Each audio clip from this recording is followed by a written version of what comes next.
Iniimbestigahan na rin ng Justice Department kung konektado ang mga pumapatay sa mga sabungero sa mga sangkot noon sa drug war.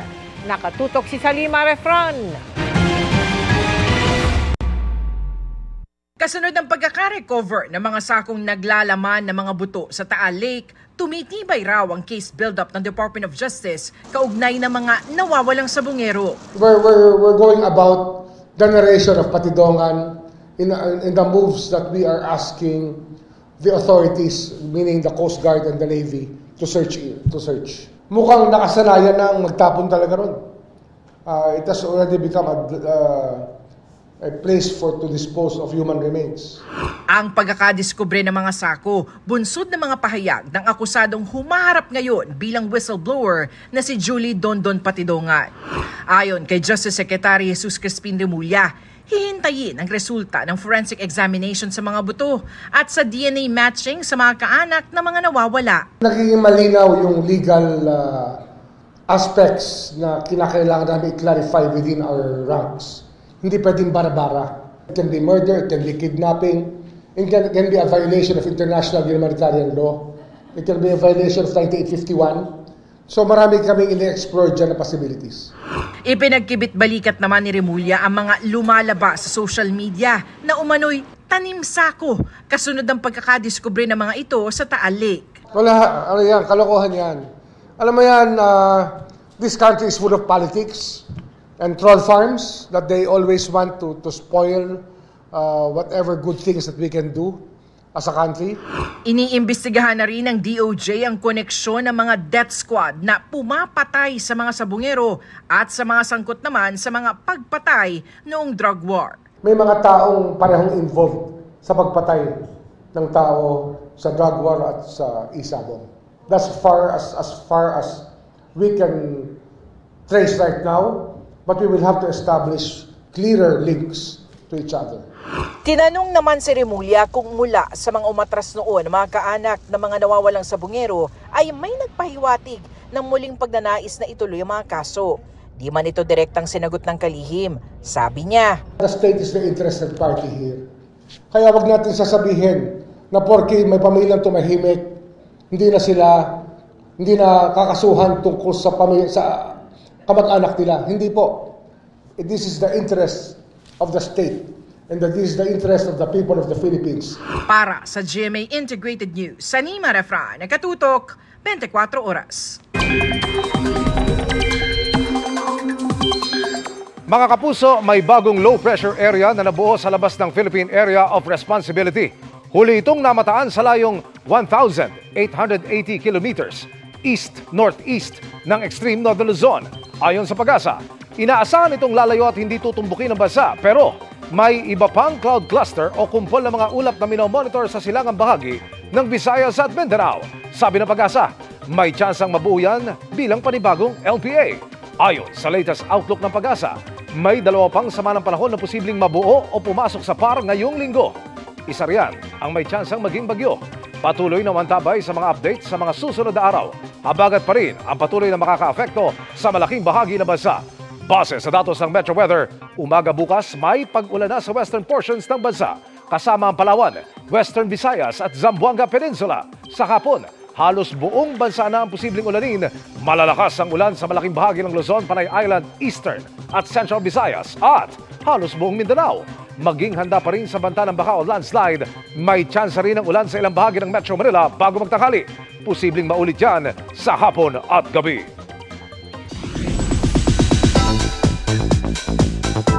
Happy Monday, chikahan mga kapuso! Exciting times ahead sa Encantadia Chronicles Sangre dahil unti-unti nang matutuklasan ni Tera ang kanyang hidden powers bilang isang sangre. At available na rin online ang episodes with English subtitle lalo't ang ilang fans ay mga foreigner. Makichika kay Nelson Canlas. Wala talagang bumibitaw sa mga Encantadics sa gabi-gabing paggulong ng kwento ng Encantadia Chronicles Sangre. Nakita na natin kung gaano kabangis sa pakikipaglaban ang karakter ni Bianca Umali at ang sidhi ng damdamin niya para ipagtanggol ang mga naaapi. Sana makatulong ako kung hindi na ako napaparusahan. Pero ngayong gabi, Ano nangyayari? Bakit ang lakas ko? lalabas na rin ang mas malalakas at tunay na kapangyarihan ni Tera bilang isang sangre. Anong gawin? Hinanap po ako invisible. Masarap sa puso na maganda ang pagtanggap ng mga tao. Yun naman din po talaga ang goal namin ay makapaghatid ng isang magandang kwento at mabigyan ng justice ang Encantadia. Tanong ng marami, magkikita na rin kaya sila ng kanyang Ashti na si Sangre Pirena na magigising ngayong gabi? Ano kaya ang kahihinatnan kung magsasani puwersa ang dalawang sangre? Para kay Pirena Glyza de Castro, hindi lang basta GMA Prime Telefantasia ang gumugulong. Inuukit na rin nila ang kakaibang kwento sa kalinangan ng mga Pinoy. Kaya grateful daw siya sa pagtangkilik ng ibang lahi sa kanilang serye, kabilang ang kanyang supportive husband na si David Rainey na naging fan na raw ng serye. Naging parte siya ng Pinoy culture. Kaya nakakatuwa. Even with David, sinasabi ko rin na kwento, ganyan, kasi fascinated din siya. Nanonood na siya ng Encantadia. Kilala niya na si Pirena, si Lamitena, ganyan. Affected siya, gano'n. And thank you, GMA, for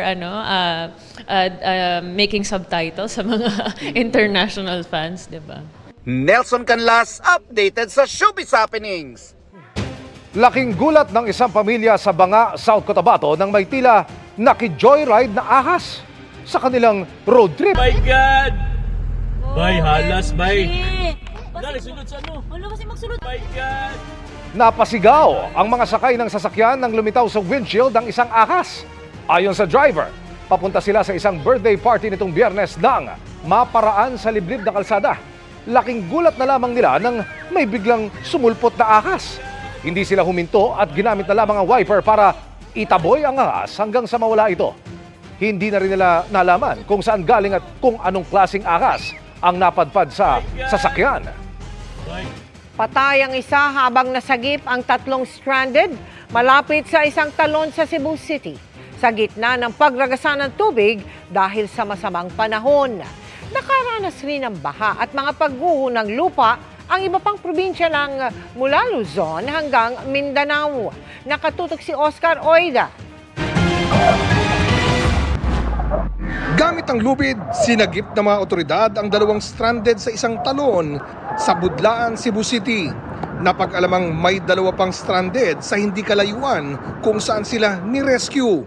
Pero nang puntahan, wala nang buhay nang natagpuan ang isa sa kanila na 21 anyos na lalaki. Nakaligtas naman ang kaibigan niyang babae. Dumaan lang sila sa Cabang Falls at papunta sanang Barangay Canirag. Naunang kalabang ang bayan niya, late na ni ambak tong laki. And then basin og naratol siya ma'am, gipahubo unta ang ihang backpack. Motong sa information lapod nga ako na-receive.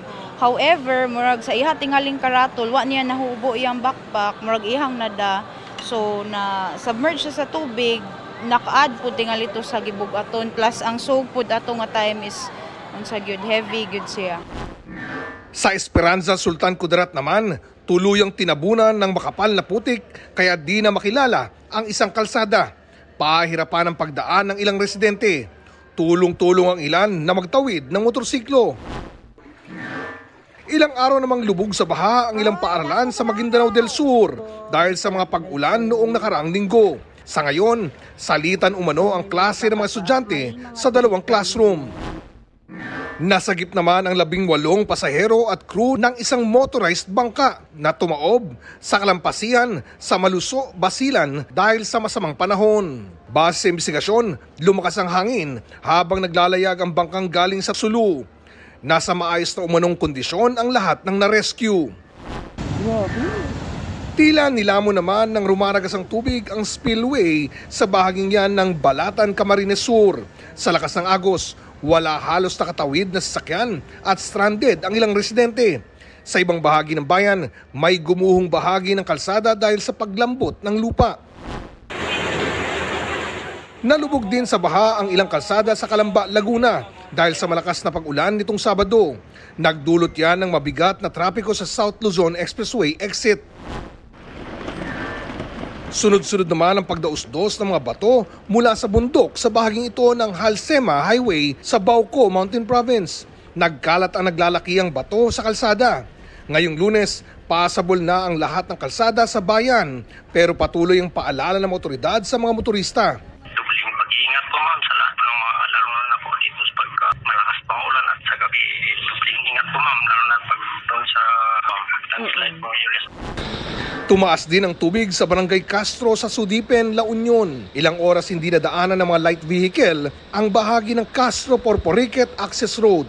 Ayon sa Pag-asa, habagat pa rin ang dahilan ng mga pag-ulan at masamang panahon sa ilang bahagi ng bansa. Para sa GMA Integrated News, Oscar Oida, nakatutok, 24 oras. Iniimbestigahan na ng PNP ang pagpatay sa enforcer ng Special Action and Intelligence Committee for Transportation o SAIC sa kanyang bahay sa Cavite.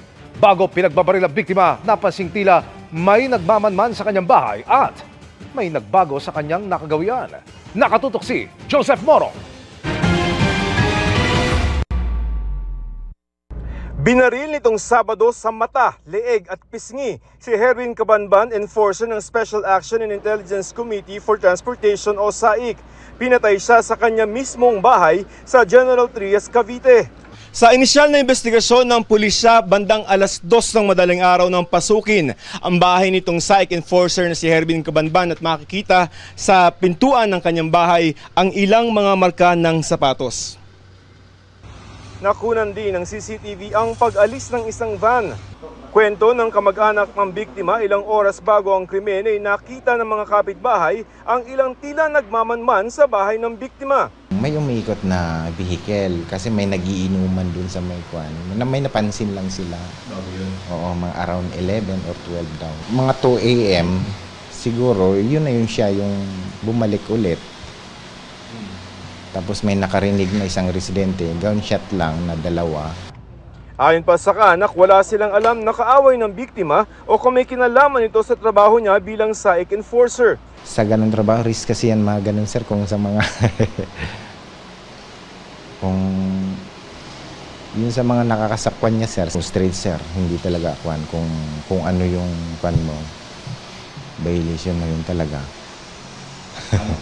Kung anong kwan mo, kung anong talaga yung utos sa kanya, bawal talaga. Walang pakiusap ganon. Pero anila, napansin nilang hindi na nito ipinaparada sa labas ng bahay ang motorsiklo tulad dati. Ibig sabihin, may natatanggap na siyang kwan o may iniiwasan siya. Kasi pag nasa labas ang motor, positive na sa loob siya, nandyan. Open niyo yung Viber niya o kaya cellphone niya nang walang nabubura. May makukuha kayong pan doon. Mga information na makakatulong kung paano makwan. Lead o ganon. Kung may nakakausap ba siya, may threat ba, ganon. Nangako naman ang masinsing investigasyon si Transportation Secretary Vince Dizon nang dumalaw sa burol. Binigyan na rin ng security ang kamag-anak ng biktima. The President gave orders to involve all law enforcement agencies. We will find you and we will bring you to justice. Bagong was part of our family.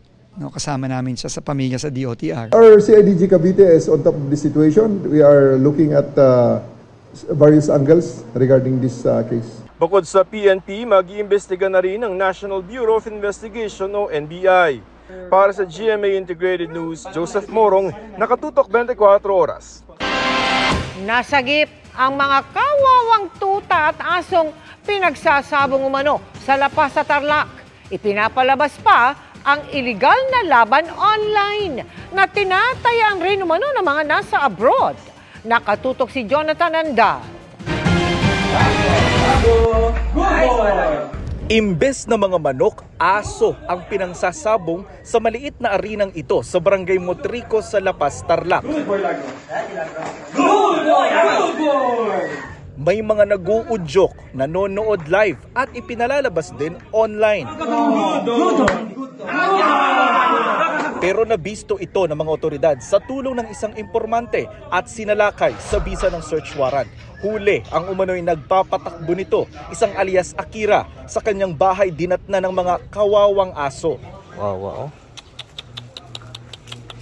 Ang isang aso tila naiyak nang dumating na sa wakas ang saklolo. Sige na, rescue na kayo. Rescue na kayo, ha? Okay na? Pero sugat, oh. Bite mark, oh. 3 aso ang nasigip ng pinagsanib na puwersa ng CIDG Anti-Organized Crime Unit, PAOK o Presidential Anti-Organized Crime Commission, at ng AWIP o Animal Welfare Investigation Project.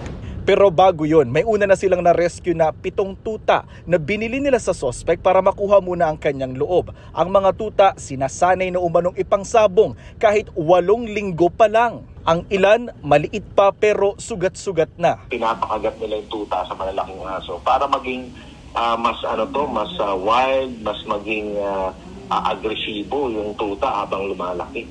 Nai-immune na siya sa mga kagat-kagat, tapos pinapalo-palo nila. Generally what happens is that they will use, for example, weighted collars. They will use poles with something on the end of it to train these dogs and condition these dogs.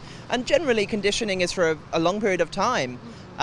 In this case, however, the individual just wanted to get to a fight. This is very, very unacceptable. Kinumpis ka rin ng mga otoridad ang mga gamit sa pagsasanay sa mga aso, kahoy na improvised bite stick, weighted collars, training pole, fight cage, healing oil at iba pang gamot sa aso. Inaalam na ng PAOK kung saan binobroadcast ang online sabong ng mga aso na tinatayaan umano kahit ng mga nasa abroad. Hindi lang peso ang pustahan dyan, talagang pumupusta ng mga dollars dyan o depende kung saang bansa. Hawak ngayon ng AWIP ang mga na-rescue na aso. If you are involved in dogfighting, we're coming after you. And you will also find yourself, just like this man, you will find yourself in jail. Nakakulong naman sa CIDG ang naarestong suspect na maharap sa reklamong paglabag sa Animal Welfare Act. Sinusubukan pa naming makuha ang kanyang panig. Pero hahabulin din daw ng PAOK ang mga nasa video na pinag-aaway ang mga aso at ang iba pang nasa likod ng online sabong. Since nag-o-online ito, we will consider this as parang organized crime group din. Yung mga nagpapatakbo ng online, yung mga management mo, yung mga administrator mo. Para sa GMA Integrated News, Jonathan Andal, nakatutok 24 oras.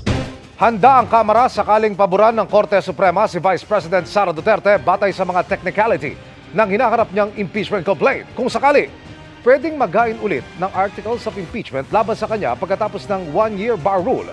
Ayon po sa isa sa mga impeachment prosecutor. Nakatutok si Tina Pangaliban Perez.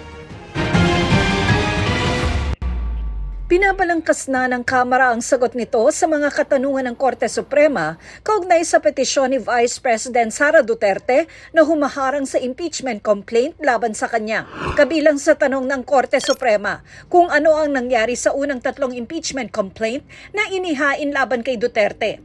Matatanda ang magkakasunod na inihain ng 3 impeachment complaint na hindi na gumalaw hanggang sa umarangkadang ika-4 na impeachment complaint noong February 2025. Sabi ni Manila Representative Joel Chua, isa sa House Impeachment Prosecutors, sinunod daw ng Kamara ang konstitusyon, ang rules on impeachment at mga dating desisyon ng Korte Suprema, lalo na sa 1-year bar rule na nagbabawal sa mahigit isang initiated impeachment complaint sa isang impeachable official sa loob ng 1 taon. Ang tinutukoy na jurisprudence ni Chua ay ang desisyon ng Korte Suprema sa 2 kasong kumwestiyon sa impeachment complaint laban kina Chief Justice Hilario Davide at Ombudsman Merceditas Gutierrez. Dito inilatag ng Korte Suprema kung ano ang ibig sabihin ng pag-initiate ng isang impeachment complaint na siyang basehan ng 1-year bar rule. Una, ng filing ng verified complaint at pag-refer sa House Justice Committee for action. No? Ito po yung supposedly dapat nangyari sa unang 3 na may impeachment complaints. Pero hindi po ito nangyari. There was no referral to the House Committee on Justice. But the 4th impeachment complaint, at isa po ito doon sa mga requirements din po ng Francisco at ng Gutierrez, ay yung pagkakaroon po ng 1/3 filing ng House members to the House Secretary General. Ito po yung nangyari sa 4th impeachment complaint. Umaasa si impeachment prosecutor Joel Chua na mapagdedesisyonan nito ng Korte Suprema sa lalong madaling panahon para hindi na rin anya ito magamit para lalo pang patagalin ang impeachment proceedings. Wala pong dahilan para antayin ng Senado kung ano po ang magiging desisyon ng Korte Suprema. dahil wala naman pong TRO na nilalabas. So sa ngayon, dapat po mag-proceed pa rin po ang trial hanggat hindi po ito pinapahinto ng Korte Suprema. Sa delay po na nangyayari sa Senado, parang aabot na rin tayo sa 1-year bar rule. Pero paano kung pumanig ang Korte Suprema sa bise? Well, of course, kung may TRO, di siyempre susunod ang impeachment court. But of course, we will do all legal remedies para ito ay ma-lift. At alam naman po natin na lagi na itong ginagawa naman po natin ay nasa tama. Ang articles of impeachment, pwede naman daw ihain ulit matapos ang 1-year bar. Wala namang violation eh. Ang pinagbabawal lamang is yung period. So pwede, as is. Yes. Para sa GMA Integrated News, Tina Panganiban Perez, nakatutok, 24 oras. Buong araw nang maninita ang mga otoridad na mga iligal na nagtitinda at pumaparada sa Chino Roses Avenue Extension. Nakatutok si Nico Wahe. Noong nakaraang buwan, ikinabit ng mga tarpaulin na may nakalagay na no illegal vendor, no illegal parking sa Chino Roses Avenue Extension na sakop ng Barangay Fort Bonifacio, Taguig City. Pero sa pagbaybay namin sa Chino Roses bandang alas 5 kaninang hapon, may mga pasaway pa rin kaming nakita. Nasa mismong bangketa ang mga nagtitinda. Ang mga vulcanizing shop sa kalsada pa rin nag-aayos. Illegal na nakaparada sa gilid ng mga kalsada ang mga jeep at mga pribadong sasakyan. Ginawa pang terminal ng mga tricycle ang mismong gilid ng kalsada. Aminado ang Barangay Fort Bonifacio na nahihirapan sila sa pagpapasunod, lalo yung mga hindi taga Fort Bonifacio. Sobrang kulit po talaga. Sabi namin, maghanap na lang sila ng lugar kung saan pwede silang magtinda. Hindi naman namin pinipigil magtinda sila kasi hanap buhay. Pero sana hindi sila makaabala lalo na sa mga motorista. At saka minsan, yung mga tao, imbis na sa bangketa dadaan, doon na sila dumadaan sa highway. Ilang beses na raw silang namumpiska ng gamit ng mga vendor. Pero pag wala ng bantay ay bumabalik pa rin. Kaya ang gagawin ng barangay, buong araw na silang maninita ng mga illegal vendor at nag-illegal parking.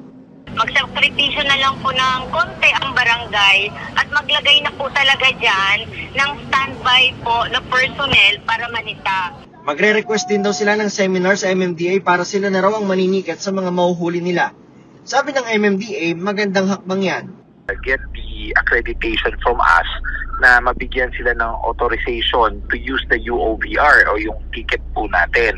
So may idadaan pa po yan sa seminar before they can fully utilize itong ating mga ticketing system. Ayon din sa MMDA, maglalagay rin daw sila ng kanilang mga tauhan oras na ginamit na ang new Senate building. Pag nailipat na yung Senate building po natin dyan, it will be a very, very busy street. So for sure, magkakaroon po ng traffic management plan dyan and traffic management scheme. And definitely, magiging katuwang po ang aming ahensya when it comes to the implementation and mitigation factor ng mga traffic solutions or mga traffic problems po natin sa area na yan. Para sa GMA Integrated News, Nico Wahe, nakatutok 24 oras. Living up to her name as the star of the new gen, si Jillian Ward, na hindi lang palaban sa aktingan at pagkanta, ready na rin to set the stage on fire sa isang fierce performance. Maraming napahanga sa dance moves ni Jill, na regalo raw niya para sa LGBTQIA+ community. Makichika kay Nelson Canlas.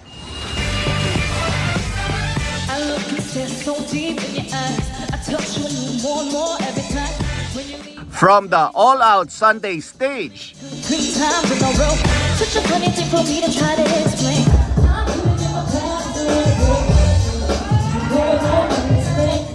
Jillian Ward flaunted her vocal prowess and fierce dance moves sa stage ng isang bar and lounge sa Makati City.